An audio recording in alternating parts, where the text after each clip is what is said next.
theo trong thì sẽ đợi nó đặt xuống là cái xuống mua xuống là cái giờ đến trên nó cho nó xuống đấy sang thì nó giống gì nó tàu thì mình trên nó có lỗ xuống cái gì nó cái sao tàu xuống nó nhớ lên thì nhớ gì cái tên là cái nó kìa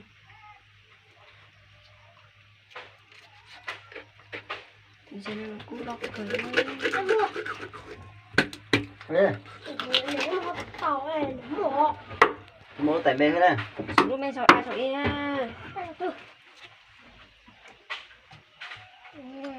Nè, bùa bùa tao non.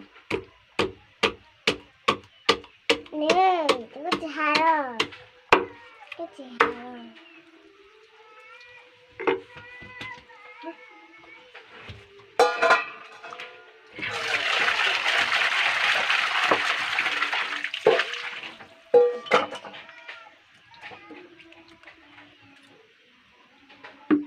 Chia thì chúng ai cô.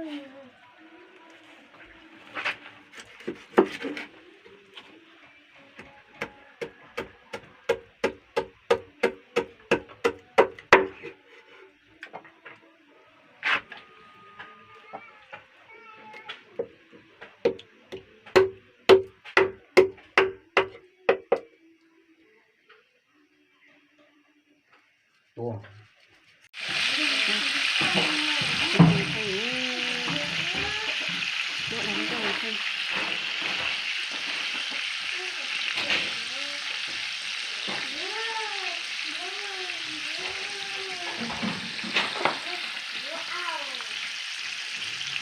Mua này nó có một cái xíu.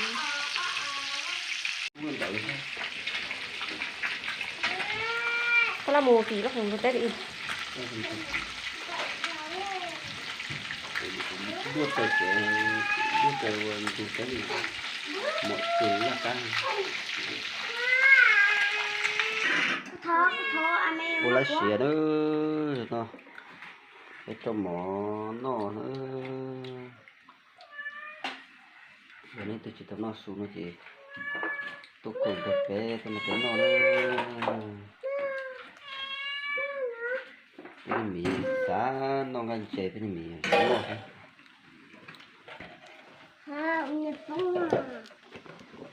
thì nhớ đồ to xía thì nó hầu rồi nó chỉ nó đĩa nó chỉ sinh tàu chỉ thoát tiền non tàu nữa nó thoát tiền tàu nữa nó tàu nó ăn chè thì nó mỏ nhau to xía xong đi nó sẽ nữa trồng cái tí phương sợ đời thế nên là cùng bé thế là nó bên nó nữa nó mỏ to xía chỉ nó xí tính nó nữa xong giờ lấy chỉ tao nó đùa lấy xuống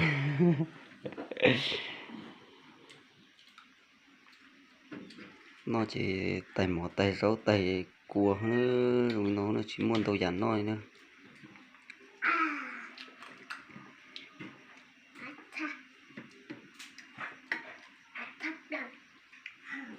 nó tao là dạy cờ nữa ít trong cái tiếp hơi sợ đời